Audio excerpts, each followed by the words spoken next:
जनतेचा विचार पोचवण्याचा प्रयत्न केला ते क्रांतीसूर्य महात्मा ज्योतिबा फुले यांना अभिवादन करून कुरुलगावचे जागृत देवस्थान त्यांना मी नतमस्तक होऊन मी माझे विचार व्यक्त करतो. आजच्या या महाराष्ट्र राज्य दलित शेतकरी संघटनेच्या वतीनं जे कुरुलच्या छत्रपती शिवाजी महाराज चौकात रस्ता रोको आंदोलन चालू आहे. या आंदोलनातील महत्वाच्या मागण्या अशा आहेत की गेल्या 3 ते 4 महिन्यापासून रखरखच्या उन्हामध्ये महावितरण कंपनीने मनमानी कारभार चालू केलेला आहे. मुख्यमंत्री देवेंद्र फडणवीस साहेब आणि ऊर्जा मंत्री यांना माहिती आहे का नाही मला माहित नाही, परंतु गेल्या 40 ते 50 वर्षापासून मी स्वर्गीय यशवंतराव चव्हाण या राज्याचे मुख्यमंत्री असल्यापासून तर सांगतो, स्वर्गीय वसंतदादा पाटील मी जाहीरपणे सरकारला आव्हान करतो की 40 ते 50 वर्षापासून 24 तास लाईट का दिलं तुम्ही या महाराष्ट्रातल्या शेतकऱ्याला? 24 तास लाईट होती की नाही? हो, एक 15-20 वर्षापूर्वी 24 तास लाईट होती. का होती तर त्या लाईटची गरज असल्याची आपल्याला एमएससीबीला लाईट दिली का? त्या मला महावितरण नाव नव्हतं, एमएससीबी नाव होतं. 24 तास लाईट दिली, मोटरा बंद करायला जायला लागत होत्या.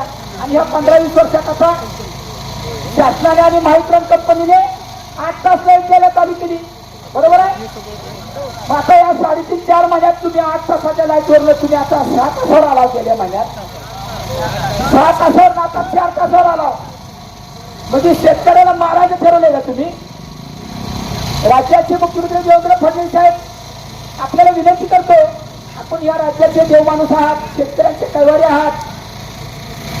तुम्ही विधानसभेला सत्तेवर येण्याआधी निवडणुकीला जाहीरपणे या महाराष्ट्रातल्या लाखो कष्टकरी शेतकऱ्यांना तुम्ही आश्वासन दिलं होतं की सत्ता आमच्या हातात द्या, 8 तास दिवसाची लाईट देतो. रात्री अपरात्री माझा शेतकरी झोपेतनं उठून लेकरा बाळगतं, त्याला दारं लागतात. साप नाक चावेल इचुकाचा चावेल याची सामान्य बाळगतं त्या शेतकऱ्याला गेल्या 50 वर्षापासून त्रास होतोय. हा काय 2-4 वर्षाचा विषय नाही. तो बिचारा कष्ट करतोय, अन्याय सहन करतोय म्हणून तुम्ही आमच्यावरती अन्याय करायचं धाडस करू नका. कारण ह्या 3.5 महिन्यात रखरखच्या उन्हामध्ये तुम्ही फक्त तुमची 4 तास जरी लाईट असती तरी या 4 तासामध्ये महावितरणचे अधिकारी आणि पत्रकार बंधूंना मी सांगू इच्छितो, मीडियाच्या संपादकांना, की 15 मिनिटाला अर्ध्या तासाला लाईट ट्रिप होते. ही कुठल्या कायद्यात असं खरं आहे खोटं आहे? 4 तास लाईट दिली तो सुद्धा आपल्यावर केलेला अन्याय आपण सहन करतो. पण ह्या 4 तासाची लाईट सुद्धा तुम्ही महावितरण कंपनी सुरळीत आणि व्यवस्थित देऊ शकत नाही. ही दुर्दैवाची बाब आहे. संध्याकाळी 6:30ला अंधार होतो. अरे अंधार पडल्यानंतर ही लाईट कशासाठी? महावितरणची लाईट कशासाठी? अंधारात प्रकाश देण्यासाठी.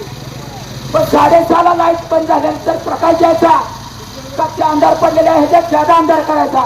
ही कुठल्या कायद्यात बसतं? ही जाहीरपणे मी या राज्य सरकारला आव्हान करू इच्छितो. मला सांगा, डिपी जाळल्याला तुम्ही 15-15 दिवस 1-1 महिना डिपी जाळल्याला देत नाही. पटेगार साहेब खराब होता, खंडाळीचा डिपी जाळला होता, 15 दिवस दिला ना. एका डिपीसाठी महिला देशमुखचे 25 फोन झाले. तुम्हाला मान हलवू नका, चूक दुरुस्त करतो म्हणा. नंदीबाईला अशी जाव असतो की नंदीबाईला आपलं त्याने सांभाळलेला असल्यामुळे मान हलवायचा. पाऊस पडेल का? होय होय. पण कामाचं काय हो पटेगार साहेब, कारंडे साहेब?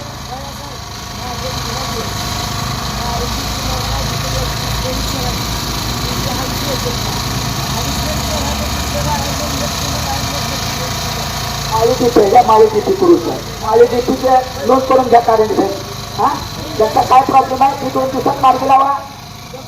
याच कुरुलचे आप्पा जाधव शेतकरी आहेत.